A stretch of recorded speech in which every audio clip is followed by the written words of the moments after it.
As World of Warcraft struggles and Final Fantasy does amazing, you have to start to wonder, is WoW too big to fail? And there just happens to be a Bellular Clip with that title.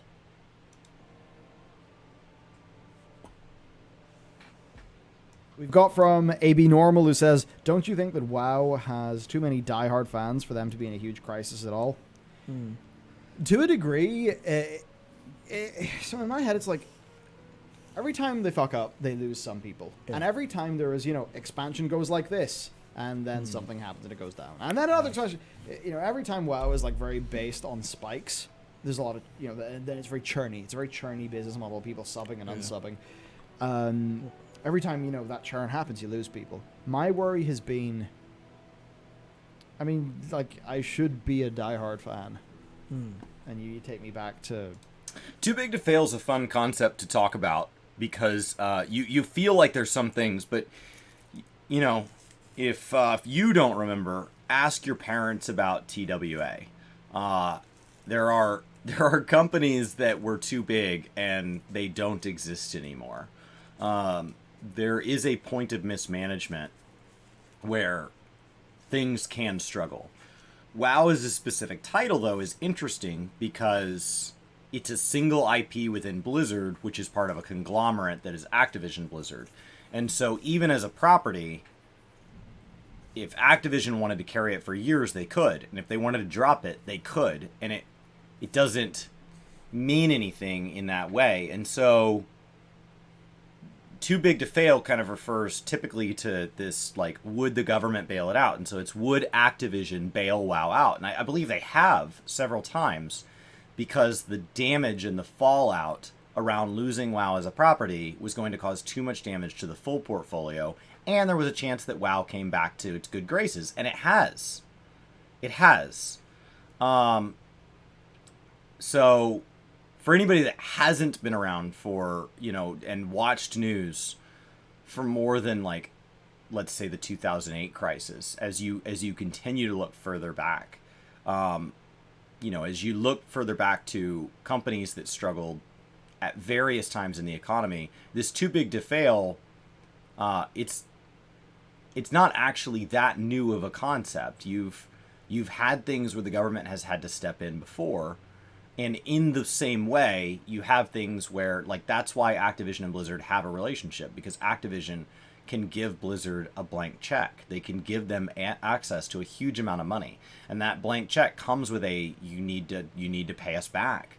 There needs to be a return on this, because this is we have shareholders we answer to. And so I think the ratchet up, ratchet down only works as long as they can keep ratcheting up. The Legion revival, and other times I am, but it's like they went up and down and up and down, and it's like, I guess for me it was really that combo of their response to some of the 9-0 issues. I mean, honestly, the thing that did the single most damage for me for World of Warcraft in the year of 2021 was Ian's interview with Breach, which is such an interesting thing. Giving interviews like that is not a job requirement for that job. It's not in my mind in the, okay, I have 10 things I'm looking for in a game director or a game producer. Giving good interviews, there's just too many other more important qualities about what you need to be able to do, and the work you need to be willing to put in, and the experience that you need to have or be developing. But it does do damage. The Ian interview had a few spots that, depending on where your frustrations were prior to watching that interview, they could have really alienated you. And I think the difference there in Final Fantasy XIV is that Yoshi P is good at giving interviews, but I don't think that's because Ian Hazacostas and Naoki Yoshida were born, and one was born good at giving interviews as a baby and the other wasn't. I think it comes from work. Yoshi P gives interviews, I don't know, 50 times a year. and he presents to his community and writes to them and talks in front of them another 50 times a year, whatever the number is, Ian gives 2, 3, 10. I don't know what the number is offhand. It's a much smaller number. So I think his practice isn't there, and you play how you practice. And so if in times of good, or in times of delay, when there's not much to talk about, you're not talking, then when you get to a moment like 9.0 to 9.1, you are not practiced enough to not slip up. In addition to that, there is a huge amount of goodwill that Yoshi-P has established from sharing all of the positive times with us. We have this friend, we have this guy that comes and relates to us, and he's there with us, and he feels our struggles, and there's times that we say, we wish something was different, and he comes out and he goes, me too. And he's right there, sharing with us. And so when he has to come into the room and has to say, the player base is asking for something, and in Ian's case, one of the questions that felt particularly like it might make some people feel he's out of touch was, we feel the gearing is not scaled correctly. We feel that the ratio of how much somebody invests in slot versus somebody who's gearing up is, we feel there's something off here, right? That within the system, the gearing system between conduits and legendaries and what the raids are dropping and all that within Shadowlands, we feel that something is tweaked. And he said, basically, in a nutshell, no, it's the way it's always have been. And what you're underestimating is the difference in how good players are and how bad everybody else is doing. And I want to say that Preach's like that Mike's face in the Preach Gaming interview was like if I remember correctly, I remember him going like that's what you're gonna go with. And it felt like Ian, in his tone, doubled down, like, right, you get me, some players are just bad. And those aren't the words he used, but that is the message that could be received. And that's a moment where, had you been more practiced, had you interacted with the community more, then either A, you would have said it better the first time, or B, if Yoshi-P comes out and says something like, you guys say you want more housing wards, but you don't know. You don't know. You don't know what you don't know. It's too expensive. I don't want to talk about it. And he could come across as harsh. He could come across as disconnected. He could tell us to screw off. But when you put that in the context of all of the time that he has spent literally coming out dressed like a Reaper to talk to us, literally spending time in game on screen and joking about him and the team and sharing these experiences and giving a second half to live letters that to the person who just needs the news doesn't matter, and giving panel after panel and interview after interview where he answers the same question with a slightly different answer and different context, allowing us to view how he really feels from a couple different angles to get some context, so that when he says it one way and he says it another, I'm like, okay, so the first time when I heard that, I interpreted it like this, but with the context of how he said it the second time, I think what he actually meant. And I have this person in my head. And no, I don't know him as a person, like outside of Final Fantasy XIV. I don't know necessarily what kind of movies he likes to see and how he feels about public speaking and, you know, anything that he has not chosen to share with us. But within the context of his job as the official face of Final Fantasy XIV, I do feel that I know him. I do feel that connection.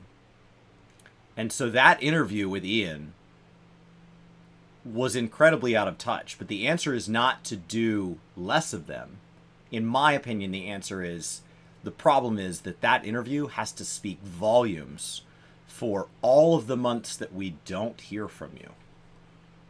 I basically did not like what Ian had to say. I don't mean that on a personal level or anything like that. It was just the ideas from the team that he communicated. I just sat there thinking, Christ, if they can't just get over themselves and delete conduit energy so that we can stop fucking talking about it and they can stop having to worry about it, then what's going on? Why are they sticking to their guns in this?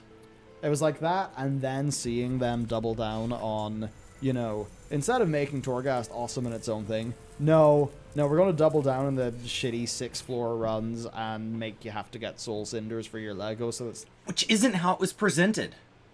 Torghast was first presented as BlizzCon like, hey, there's going to be this component, and it's going to kind of be tied in because everything's tied into everything, but if I remember correctly, there was this, but at the top, there's going to be twisting corridors, and I'm not even going to apologize for how hard they're going to be, but don't worry, it's just going to be cosmetic, not going to be tied to progression, it's just going to have to be standalone content. You either like it or you don't. And now it's like, no, you either like it or you don't, you better do it. And if you don't want to do it, I don't even know why you bother going into Arbos. Maybe you should just be doing legacy content. Have you heard of Chromie Time? If you're not going to do Torghast, maybe current content isn't for you. Still Torghast. And for me, that was just like, right, Ian just proved to me that they don't understand a whole bunch of what should be extremely basic game design things that anyone could tell you are a problem. And then what they did with Torghast was just like, oh, cool. They've responded to that in the most typical WoW team way possible, because I guess they can't work out how to make a roguelite fun, so they just have to make it a shitty chore. And you're like, that's guys, brutal. There's a lot of examples of how to do a roguelite well. It's been going on for quite a long time now. Yeah. It's a category that, in my opinion, is even something that, like, indie devs make a huge impact on. You don't have to be a titan to do it well, so there are a lot of different ways to do a roguelite. None of them, in my opinion, are a requirement to get access to another game. I mean, when was Rogue out? 1980, I think? Yeah. And for me, it's like the more times where it is not that, you know, oh, the team made a mistake, but that's fine, we'll get over it. It's whenever the team, it's like they make a mistake, and then they don't acknowledge it, or they just kind of say, oh, no, we're happy with that. We're happy with that. We couldn't possibly admit. It was like Preach's feeling from that interview was that Ian said that they were happy with how Covenants worked, but they're not going to do it again. And it's like... And that they were integral to an expansion, but then they didn't really touch on why. That the idea of splitting people into 4 factions, where your class identity and its relevance within the content was core to the idea of being in the Shadowlands. That it was important that you chose, even though in 9.1 we're all going to work together.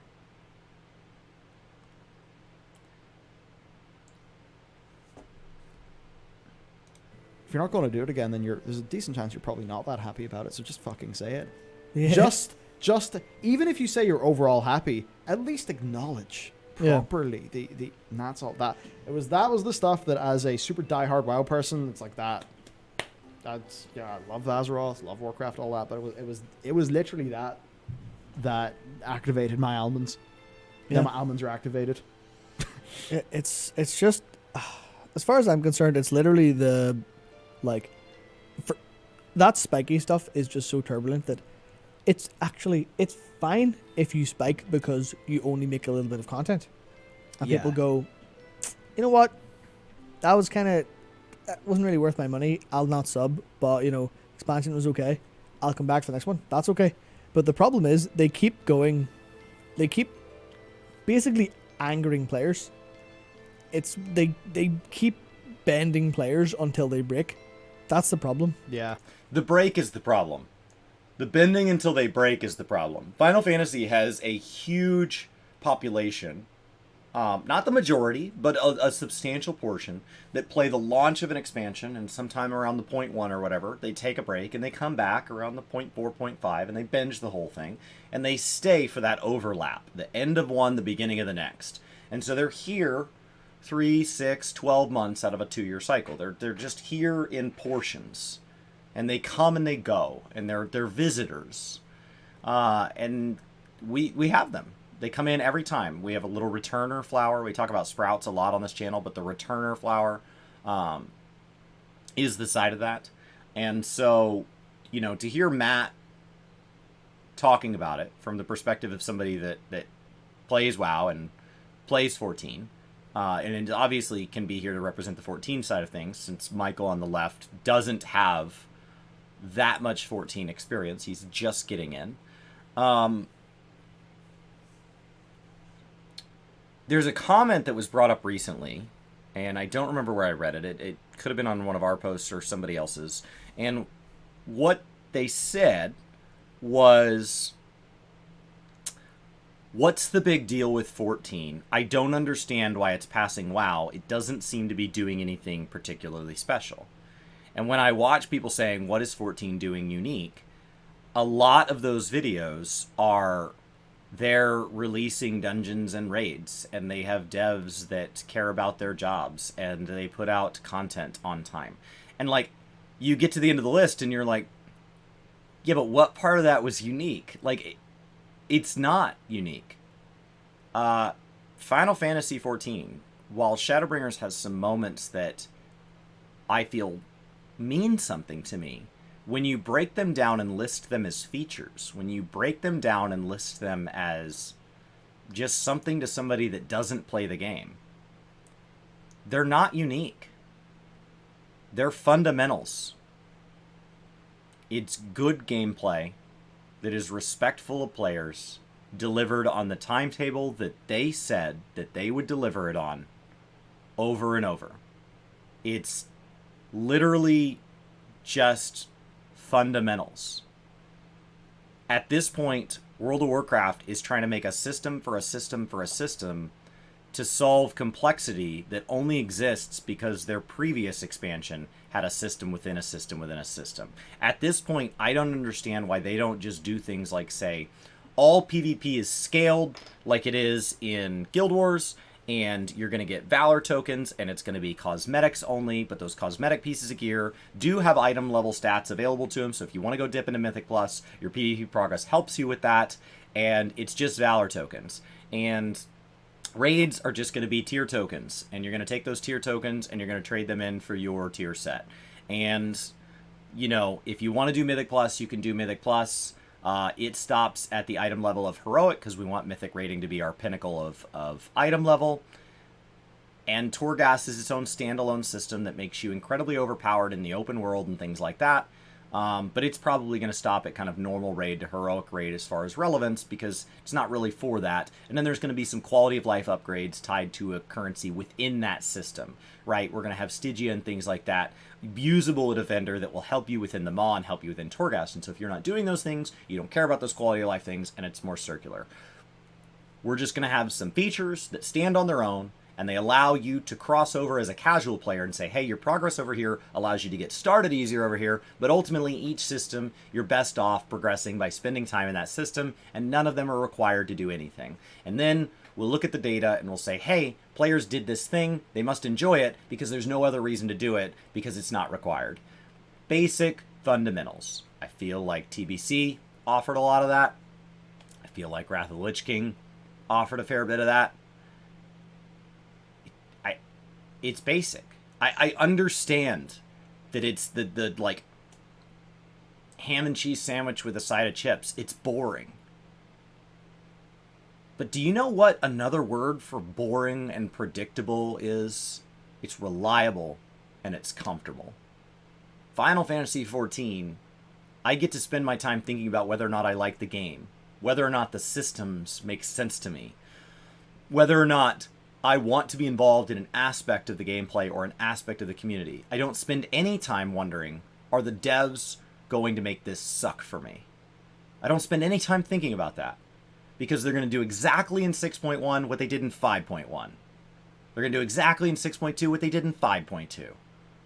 And occasionally they add a new side system, like Island Sanctuary this time around, but that's like finding out they're adding time walking or a new thing to Darkmoon Faire. It's an optional thing, and I'm not going to be required to do it. And so I will try it when it gets here, and if I don't like it, I'll stop. I never spend any time stressing about if the devs are working against me. And with WoW, it's not that I spend all of my time thinking, are the devs working against me? It's that I spend any. The answer should be zero. Zero. There should be 0 times where I think about, hey, there's a community and there's developers. Do they overlap? No. In 14, I feel the devs are in the community. And in WoW, I feel like, yeah, I think the devs are in the community, but like there's probably some devs that maybe aren't. And like as that circle feels like it's sliding out, it's very adversarial. It's very like it's us versus them. It's us or them. It's not they are with us. They are fans who get to work on the game. And I know I have met some WoW devs, and like I know that they are fans. But when you ask, is WoW too big to fail? When that gets harder and harder to be sure of, when that gets harder and harder to defend, when that gets harder and harder to feel like, yeah, it's not perfect, but they're in the same boat, when it starts to feel like here in Texas, when we found out there was an issue with our power grid and that the people in charge of it didn't live in our state, living in our state doesn't make you more qualified to run a power grid. But it does feel very frustrating when we go through something bad and you're like, yeah, I heard about that. What do you mean you heard? You weren't here? Oh, no, I don't live there. What? They don't just let them be. They just keep pushing and pushing and pushing, and they take the piss with how they expect players to play their game. Yeah, I mean, even thinking about corruptions and that whole saga of like PTR, everyone tells you this is a bad idea, it's messed up. Launch. All the people in the PTR that criticized them turned out to be completely vindicated and were correct. Months later, it's finally resembling a functioning system in the game. Long after 8.3 is basically done. Yeah. Not acceptable. That's it. And people are so upset with the expansion, even the branding of the expansion, like, nah, that was shit. Like, I enjoyed Warlords in 6.2. I enjoyed doing Hellfire Citadel and going... You don't have to trust the fans explicitly. So it's not about we had a PTR and people submitted things and we followed those blindly.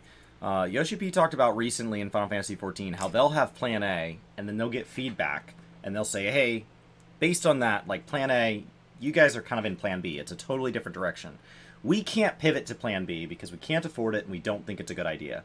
But to be respectful of that, what we can do is Plan A is not over. There are different times within Plan A. So what we're going to do is Plan A was headed off this direction. We're going to start steering it. And it will never become Plan B, but aspects of Plan B will work in. And throughout that process, we're going to communicate with you at every single step.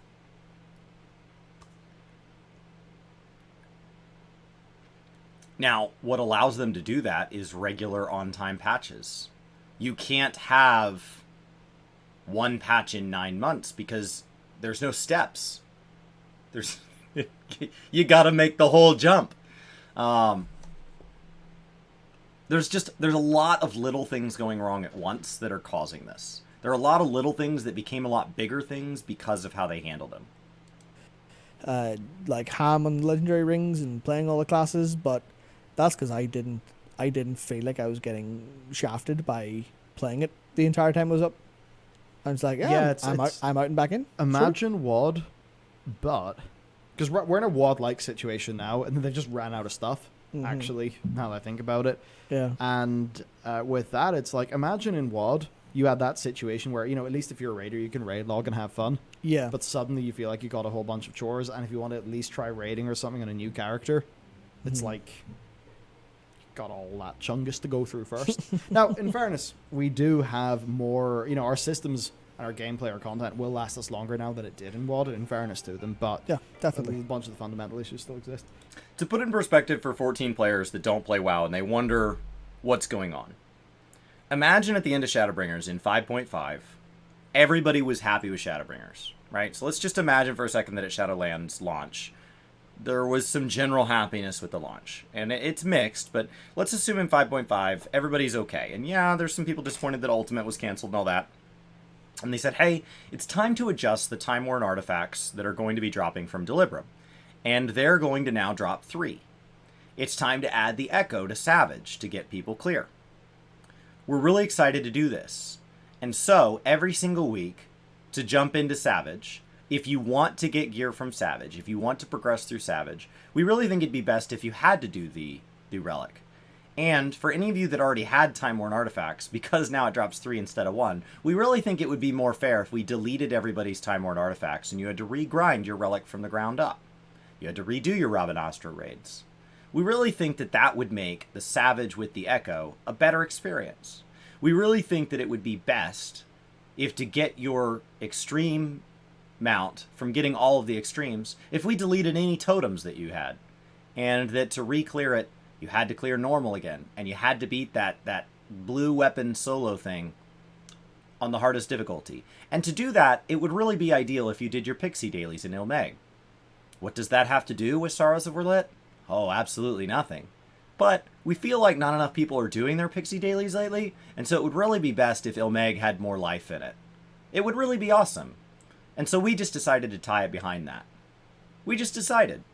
You know, we noticed that we gave people an option this expansion with Bozja to either run Old Fates or Bozja. Now you should do both. And actually, you should do both. And if you don't do both, unfortunately, you're not going to get to take part in the Make It Rain event.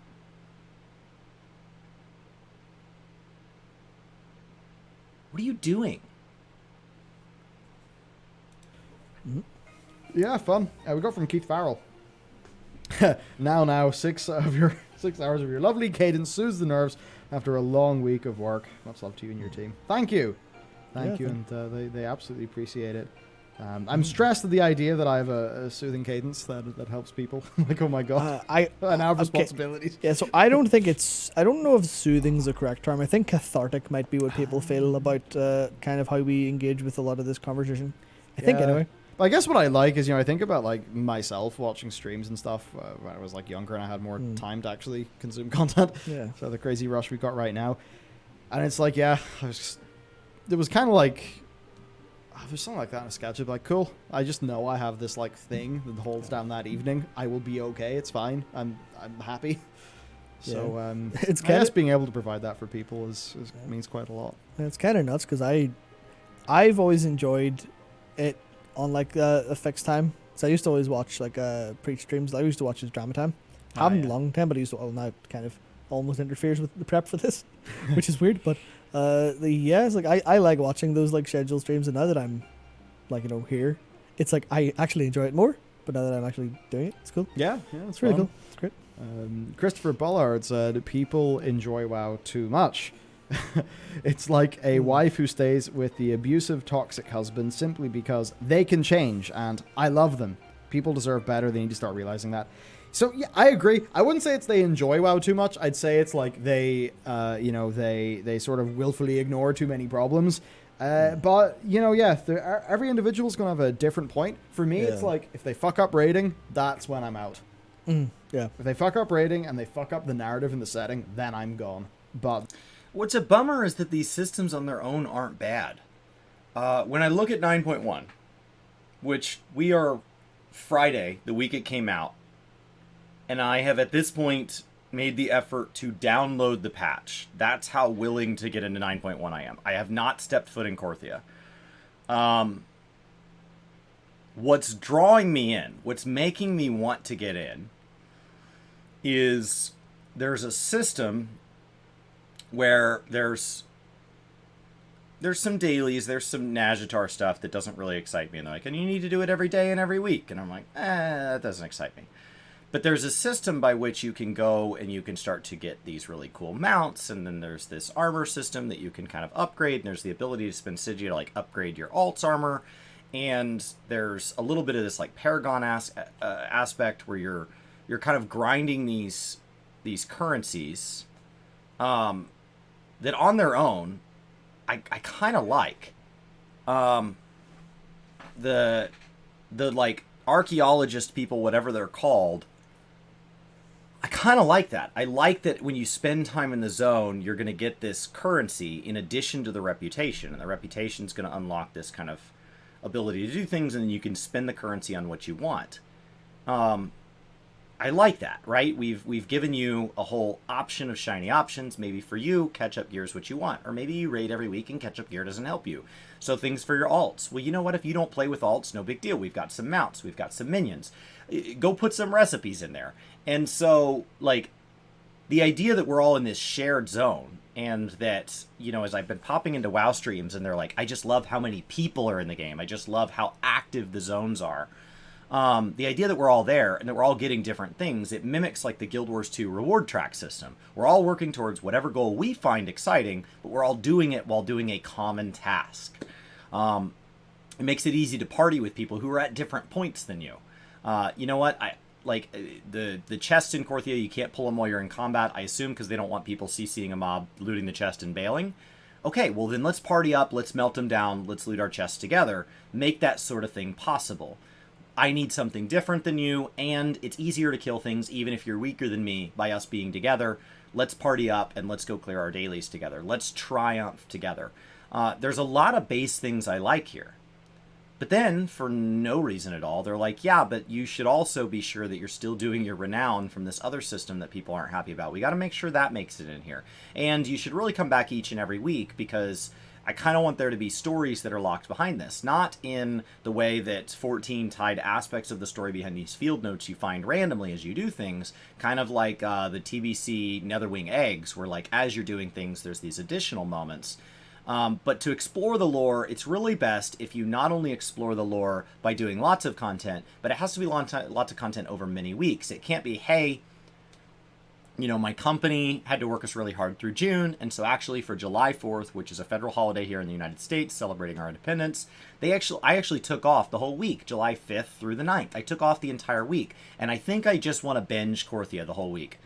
Yeah, but you really need to come back on the 13th. Yeah, but I said I was going to play like 40 hours on the week of July 5th. Yeah, that's not really going to help you that much. You're still going to need to come back. They have these base things, so the reason it draws you in is because there is good content there. When you go run old content, when I'm leveling through Chromie Time, I'm reminded all these things I may have missed or I really would love to experience again within old expansions. When I'm running a dungeon with a friend, it's really fun.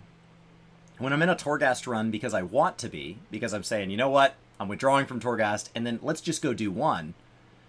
I'm like, oh, this is kind of neat. Man, I basically deck built this card out of this draft, and I built this one, and it's a build different than the last time I was in here.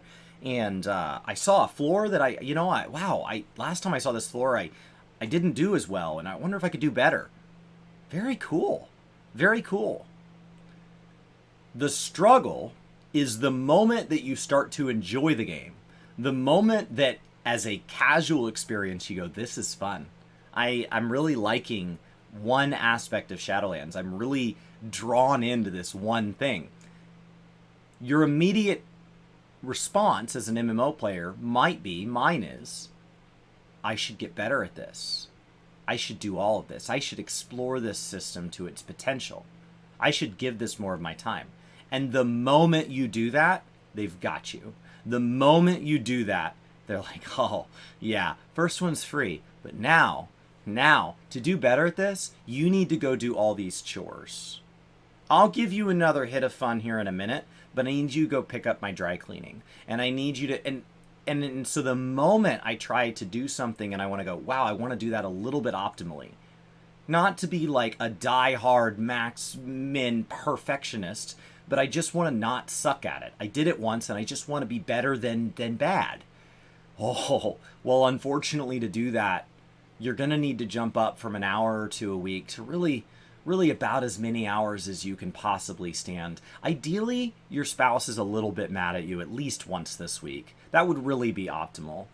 Not because you're having fun, not because it brightens your day, but because the moment that you want to do anything more than be casual, that you want to be relevant in any way, it would really be ideal if we had an exponential number of chores that increased the moment you tried to step up that curve. And so the reason I haven't stepped into 9.1 isn't because there aren't things in 9.1 that appeal to me. The reason I've been afraid to log into 9.1 since it launched is specifically because there are things in 9.1 I do want to do. It is specifically because there are aspects of Korthia I like. Because there are aspects of the changes that I think are interesting. It's specifically because I know that if they turn out to be fun, it's going to then ask me to do 20 other things. And I'm going to look down and realize that I gave it way more time than I wanted to, and not because I had extra fun in my life. They haven't done that yet. So I'm here, and I do intend to stay for years. But yeah, that's a pretty big point. It's that sort of thing. Gotta be okay to quit and try something else if that's not what you want to do entirely. Yeah, as much as I think that analogy is way out of scale, way out of scope. Oh, true, absolutely. The core principle behind it, I think, Principles. is correct. Of just like, you can stop playing World of Warcraft if you don't want to play World of Warcraft. Don't. That will make your life better. It will make your time with World of Warcraft in the future better, and in the long term, it will make World of Warcraft better. Because if you pay them when you're not happy with it, you're telling them that you like it. That's it. Yeah. Yeah, but this is why I drew an issue when he made this comment offhand before, is because once you make this comment offhand once, it gets brought up over and over and over. And the offhand comment of "you can quit" is very quick to dismiss how emotionally attached somebody is to something they've spent thousands of hours of doing, of a community that they've shared hundreds of hours of wipes with. Frustrated, getting off the floor, trying to get it clear. It's incredibly dismissive to how hard it is to get started in a new MMO where you don't know the systems, and you don't have a mount unlocked, and you don't have. It's incredibly frustrating when you've got 6 months of playtime already paid for and you want to take a break now. It's not that simple. Yes, it is just a game. But it is okay that your hobbies matter to you. It is okay that your hobbies are something that means something to you. It's okay that you're passionate about a sports team that you care for, or a group that you go running with, or a group that you go fishing or hunting with, or, the place that you go skiing once a year. It's okay that that's important. And so to say, yeah, but you could just quit because you wouldn't die. You wouldn't die. You'd be fine. And maybe the thing would even get better because you quit. I think that that's not... Well, yes, it is true. My basic needs are fine. I could quit all video games and I wouldn't die.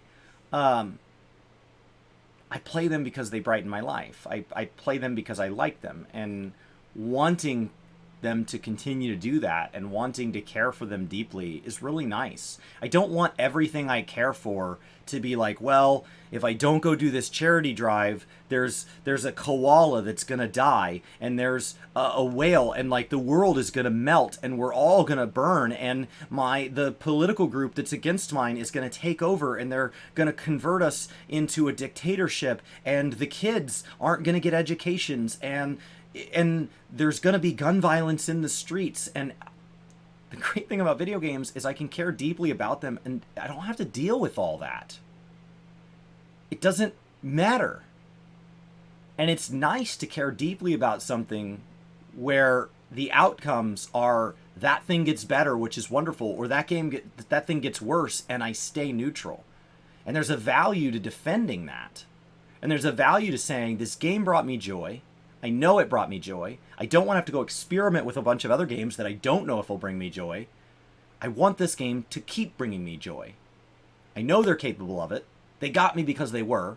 And I'm just asking them to keep doing what they used to do. And well, you can just quit. It's the word just in there. Well, you can quit, right? As a potential door, you can quit. But when that phrase gets thrown out, it tends to be, well, you can just quit. It's just quitting. It's only quitting. It's barely even anything. No, it's incredibly tough to have to quit something you care about. I've seen a lot of these analogies comparing it to a marriage, and when you look at the dedication people have spent, and when you look at the emotions that people have attached to, and the relationships they have with people in the game and with the game itself, in some ways it mimics a real life relationship. And telling someone else, well, you can just break up with this other person that I've never had a relationship with, is incredibly dismissive of everything that person went through. And there's a grieving process that may need to be gone through. And there's a withdrawal process that needed to be gone through. When I quit WoW, I wasn't immediately in 14 the next day. There was several weeks there where I didn't want to play any games. Any games. At all. And yet I did want to play games. All of the games. All of the time. Because I wanted to seek out that fun. And I was in this weird spot where I didn't play games, but I wanted to. And I was just hurt. And yes, there was some relief. Yes, there was some, I let this thing that was causing more harm than good in my life go. But it wasn't causing only harm. I had to let go of the good, too. I had to let go of the parts of my week that I enjoyed playing WoW, too. And it didn't feel good.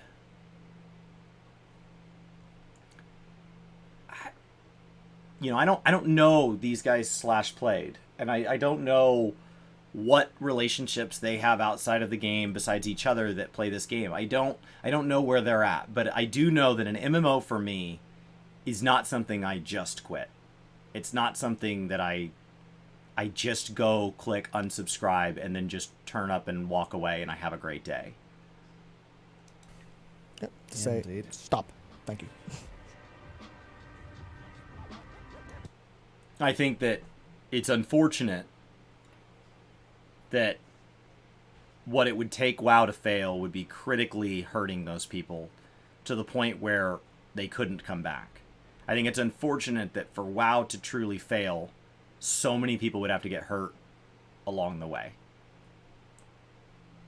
It would be better for everybody if WoW did not fail and just got back to doing what made WoW good. It would be better for 14. It would be better for WoW players. It would be better for gaming. Nobody wins in a circumstance where WoW continues to spiral downward and hurts more and more and more players, does not inspire an industry, puts a bad name out there for MMOs, puts a bad name out there for gaming, ruins revenues for Activision and the employees that work there and the shareholders who chose to invest in it.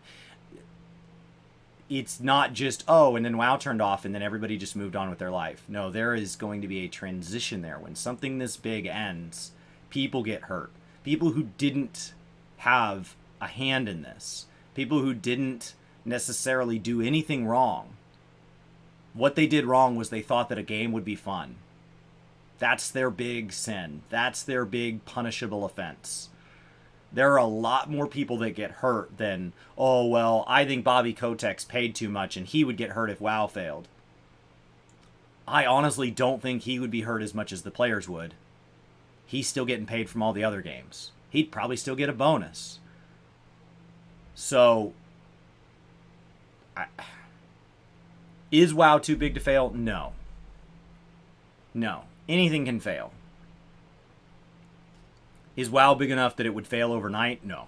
No. There would be all sorts of Activision bailouts and all sorts of things to try to stretch this out way past what would make a smaller game fail. Way past. It would take a long time. A game like this doesn't drop to the bottom of the bin. It doesn't get passed by indie developers after 3 bad expansions. It's instantly the bottom of all recommendations. No, it drops down slowly. It drops to 2nd. It drops to 3rd. It drops to 4th. It drops to 5th. It's still getting new players. It's still hurting people. It's still dragging along veteran players that feel like maybe they should quit, but they don't for another set of reasons. It's a long, disgusting, chronic death. If something like this fails, in my opinion, this is a lot closer to if you've seen a family member struggle. If you've seen a family member get something like my grandfather getting leukemia, where it lingers. And it hurts them, and it hurts those around them, and it's expensive, and it takes away your dignity and your pride, and it devolves something that was once beautiful into something that you care for but is struggling. It's not It's not this, yeah, and then I just want them to die, and then we all just don't see or hear from them again. No, this would be incredibly public. This would be incredibly horrible to live through. And it's a whole lot better if they can just solve it.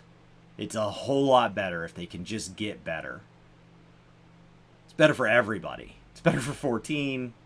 It's better for Twitch. It's better for everybody if they can just cure whatever it is that makes them sick.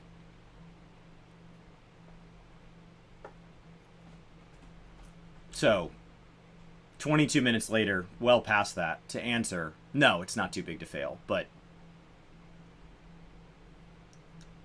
gosh, I'd rather just keep asking this question than actually have to see it do so. Yeah.